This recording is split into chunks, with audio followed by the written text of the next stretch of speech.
नमस्कार दोस्तों, राधे राधे। शुक्रवार को माँ संतोषी का दिन माना जाता है। इस दिन माँ संतोषी के व्रत और पूजा का भी विधान होता है। माँ संतोषी को दुर्गा माँ के सबसे शांत और कोमल रूपों में से एक माना जाता है। अब सुने संतोषी माता की व्रत कथा। एक बुढ़िया थी जिसके 7 बेटे थे। उसमें से 6 कमाने वाले थे और एक कमाता नहीं था। वह बुढ़िया उन 6 को अच्छी रसोई बनाकर बड़े प्रेम से खिलाती और 7वें को बचा कुचा जूठन खिलाती, परंतु वह बहुत भोला था, मन में कुछ विचार नहीं करता था। जो उसकी माँ देती थी वह खा लेता था। एक दिन उसकी पत्नी ने बोला, देखो मेरी माता को मुझसे कितना प्रेम है। उसने कहा, हाँ तुम्हें सभी का जूठन जो खिलाती है, फिर भी तुम ऐसा कहते हो। तो पति ने कहा, नहीं मेरी माँ ऐसा नहीं कर सकती। तो पत्नी ने कहा, चाहो तो कुछ समय आने पर देख सकते हो।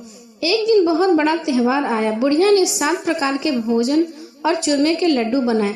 7वां लड़का यह बात जांचने के लिए सिर को दुखने का बहाना करके पतला कपड़ा ओढ़कर और रसोई घर में सो गया और देखने लगा कि माँ क्या करती है। माँ ने उनको बहुत अच्छे आसन पर बिठाया और 7 प्रकार के भोजन और लड्डू परोसे उनके 7 भाइयों को। वह उन्हें बड़े प्रेम से खिला रही थी। जब वे उठ के गए तो माँ ने उनकी थालियों के जूठन इकट्ठी की और उनमें से एक लड्डू बनाया और फिर 7वें लड़के से बोली, अरे बेटा आ रोटी खा ले। तो बेटे ने देख लिया और उसे बहुत दुख हुआ कि मेरी माँ मुझे अपने भाइयों का जूठन खिलाती है। वह बोला, मैं भोजन नहीं करूँगा माँ, मैं अब इस घर में तभी भोजन करूँगा जब मैं कुछ कमा कर लाऊंगा। मैं परदेश जा रहा हूँ। माँ ने कहा, अगर कल जाना है तो आज ही चला जा। वह घर से निकल गया। चलते समय उसे अपनी पत्नी की याद आई जो गौशाला में कपड़े धो रही थी और कंडे थाप रही थी। वह बोला, मैं विदेश जा रहा हूँ, आएंगे कुछ काल, तुम रहियो संतोष से, धर्म अपने पाल। इस पर उसकी पत्नी बोली, जायो पिया आनंद से, हमारी सोच हटाए, राम भरोसे हम रहे, ईश्वर तुम्हें सहाय। देहु निशानी आपने, देखूं धरू मैं धीर, सुही हमारी ना बिसरियो, रखियो मन गंभीर। इस पर वो लड़का बोला, मेरे पास कुछ नहीं है, यह अंगूठी है सो ले लो और मुझे भी अपनी कोई निशानी दे दो। वह बोली, मेरे पास क्या है, यह गोबर भरे हाथ है। यह कहकर उसने उसकी पीठ पर गोबर भरे हाथ को थाप मार दी। वह लड़का चला गया।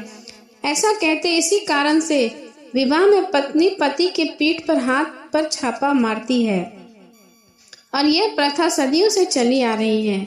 चलते समय वह दूर देश में पहुंचा। वह एक व्यापारी की दुकान पर जाकर बोला, भाई मुझे नौकरी पर रख लो। व्यापारी को नौकर की जरूरत थी। अंत वह बोला, तनख्वाह कम देंगे पर तुम रह जाओ। तब लड़का मान गया। वह सवेरे 7 बजे से लेकर रात के 12 बजे तक नौकरी करने लगा। थोड़े ही दिनों में सारा लेन देन और हिसाब किताब करने लगा। सेठ के 7-8 नौकर चाकर खाने लगे। सेठ ने उसे 2-3 महीने में आधे मुनाफे का हिस्सेदार बना दिया। 12 वर्ष में वह नामी सेठ बन गया और उसका मालिक उसके भरोसे काम छोड़कर कहीं बाहर चला गया। उधर उसकी औरत को सास और जेठानियां बड़ा कष्ट देने लगी। वे उसे लकड़ी ले जाने जंगल भेजती, भूसे की रोटी देती, फूटे नारियल के खोपड़े में पानी देती। वह बड़े कष्ट से जीवन बिता रही थी। एक दिन जब वह लड़की लेने जा रही थी तो रास्ते में उसने कई औरतों को व्रत करते देखा और पूछने लगी, बहनों ये किसका व्रत है, कैसे करते हैं, इसे क्या फल मिलता है। तो एक स्त्री बोली, यह संतोषी माता का व्रत है, इसे करने से मनोवांछित फल मिलता है। इससे गरीबी, मन की चिंता, राज के मुकदमे, कलह, रोग नष्ट होते हैं और संतान सुख की प्राप्ति होती है और बाहर गए पति के दर्शन होते हैं। उसने उसे व्रत करने की विधि बता दी। उसने रास्ते में सारी लकड़ियां बेच दी, गुड़ चना ले लिया। उसने व्रत करने की तैयारी की। उसके सामने एक मंदिर देखा तो पूछने लगी, यह किसका मंदिर है। वह कहने लगी, यह संतोषी माता का मंदिर है। वह मंदिर में गई और माता के चरणों में लौटने लगी। वह दुखी होकर विनती करने लगी, मैं माँ अज्ञानी हूँ, मैं बहुत दुखी हूँ, तुम्हारी शरण में हूँ, मेरा दुख दूर करो माँ। माँ को उस पर दया आ गई। एक शुक्रवार को उसके पति का पत्र आया और अगले शुक्रवार को पति का भेजा हुआ धन मिला। अब तो जेठ जेठानी और सास नाक सिकोड़ के कहने लगे, अब तो इसकी खातिर बढ़ेगी, यह बुलाने पर भी नहीं आएगी। वह बोली, पत्र और धन आवे तो सभी को अच्छा है। उसकी आंखों से आंसू आ गए। वह मंदिर में गई और माता के चरणों में गिरकर बोली, हे माँ, मैंने तुमसे पैसा कम मांगा था, मुझे तो अपना सुहाग चाहिए। मैं तो अपना स्वामी के दर्शन और सेवा करना चाहती हूँ। तब माता ने प्रसन्न होकर कहा, जा बेटी, तेरा पति जल्दी आएगा। वह बड़ी प्रसन्नता मन से घर गई और घर के काम काज करने लगी। उधर संतोषी माता ने उसके पति को स्वप्न में घर जाने और पत्नी की याद दिलाई। उसने कहा, माँ कैसे जाऊं, परदेश की बात है, लेन देन का कोई हिसाब नहीं है। माँ ने कहा, तेरी बात, सब काम तेरा हो जाएगा, तुम सवेरे नहा धोवा कर तैयार हो जाना और मेरा नाम लेकर घी का दीपक जलाकर अपनी दुकान पर बैठना। देखते देखते सारा लेन देन का काम हो जाएगा, धन का ढेर लग जाएगा। सवेरे उसने अपने सपन की बात सभी को कही तो सब खिल्ली उड़ाने लगे। वे कहने लगे, कहीं सपने भी सत्य होते हैं। पर एक बूढ़े ने कहा, भाई, जैसा माता ने कहा वैसे करने में क्या डर है। उसने नहा धोआकर माता को घी का दीपक जलाकर अपनी दुकान पर बैठ गया। थोड़ी ही देर में सारा लेन देन साफ हो गया, सारा माल बिक गया और धन का ढेर लग गया। वह प्रसन्न हुआ और अपने घर के लिए गहने और सामान लेकर जल्दी से घर को रवाना हो गया। उधर बेचारी उसकी पत्नी रोज लकड़ियां लेने जाती और रोज संतोषी माता की सेवा करती। उसने माता से कहा, हे माँ, यह धूल कैसे उड़ रही है। माता ने कहा, तेरा पति आ रहा है, तू लकड़ियां के 3 बोझ बना ले, एक नदी के किनारे रख, एक यहाँ रख और तीसरा अपने सिर पर रख ले।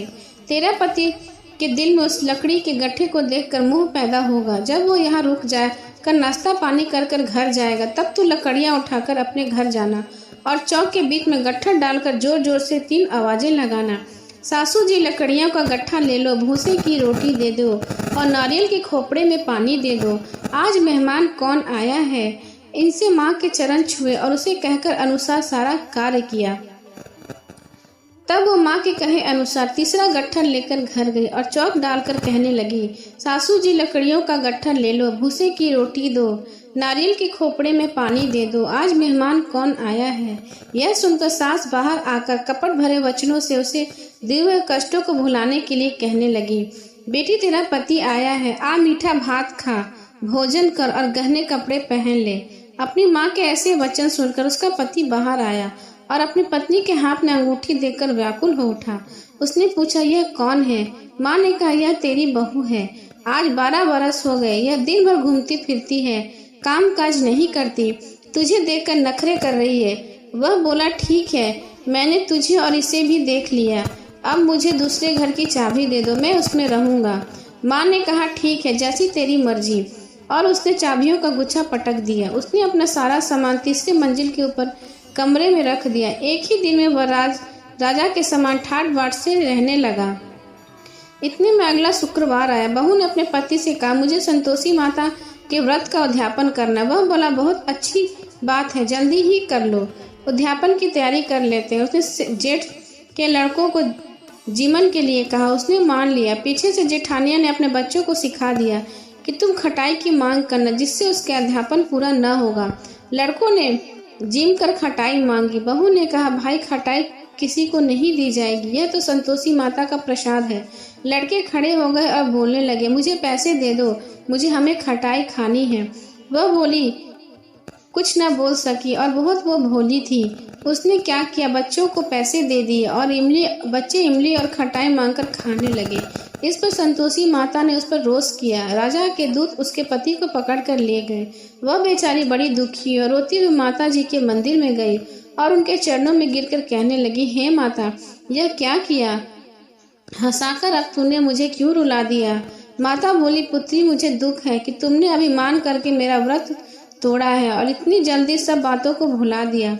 वह कहने लगी, माता, मेरा कोई अपराध नहीं, मुझे तो लड़कों ने भूल में डाल दिया, मैंने भूल से उन्हें पैसे दे दिए। माँ, मुझे क्षमा करो, मैं तुम्हारा उद्यापन करूंगी। माता बोली, जा, तेरा पति रास्ते में आता हुआ ही मिलेगा। उसे रास्ते में पति मिला और उसने पूछा कर बोला, राजा ने मुझे बुलाया था, मैं उससे मिलने गया था। वे फिर घर चले गए। कुछ दिन बाद शुक्रवार आया। दोबारा उसके पति की आज्ञा के उद्यापन करने लगी। उसने फिर जेठ के बच्चों को बुलावा दिया। जेठानियों ने फिर वही बात अपने बच्चों को सिखाई। लड़के भोजन की बात पर फिर खटाई मांगने लगे। उसने कहा, खटाई कुछ भी नहीं मिलेगा, आना है तो आओ, नहीं तो मैं ब्राह्मणों के बच्चों को बुला लूंगी। इतना कहकर वह ब्राह्मणों के बच्चों को बुलाकर भोजन कराने लगी। यथाशक्ति उसने दक्षिणा भी दी। संतोषी माता उस पर बड़ी प्रसन्न हुई। माता की कृपा से 9वें मास उसके कोख से एक चंद्रमा के समान पुत्र पैदा हुआ। अपने पुत्र को लेकर वह रोजाना मंदिर जाने लगी। एक दिन संतोषी माता ने सोचा कि यह रोज यहाँ आती है, आज मैं इसके घर चलूं, इसका सासरा देखूं। यह सोचकर उसने एक भयानक रूप बनाया। गुड़ व चने से सना मुख, ऊपर को सूंड के समान होठ, जिन पर मक्खियां भिनभिना रही थी। इसी सूरत में वह उसके घर गई। देहली पे पांव रखते उसकी सास बोली, देखो कोई डायन आ रही है, इसे भगाओ नहीं तो किसी को खा जाएगी। लड़के भागकर खिड़की बंद करने लगे। 7वें की लड़की बहू खिड़की से देख रही थी। वह चिल्लाने लगी, आज मेरी माता मेरे घर आई है। यह कहकर उसने बच्चे को दूध पीने से हटाया। इतने में सास बोली, पगली किसे देखकर उतावली हुई है, बच्चे को भी पटक दिया। इतने में संतोषी माता के प्रताप से वहां लड़के ही लड़के नजर आने लगे। बहू बोली, सासू जी, मैं जिसका व्रत करती हूँ यह वह संतोषी माता है। यह कहकर उसकी सारी खिड़कियां खोल दी। सबने संतोषी माता के चरण पकड़ लिए और विनती करने लगे, हे माता, हम मूर्ख हैं, अज्ञानी हैं, पापनी हैं, तुम्हारे व्रत की विधि हम नहीं जानते, तुम्हारा व्रत भंग करके हमने बहुत बड़ा अपराध किया। हे माता, आप हमारा अपराध क्षमा करो। इस पर माता ने उन पर प्रसन्न हुए और सब कुछ क्षमा कर दिया और माता वहां से अंतर ध्यान हो गई। हे माता, जैसे बहू को फल दिया वैसे सबको देना। प्रेम से बोले, संतोषी माता की जय।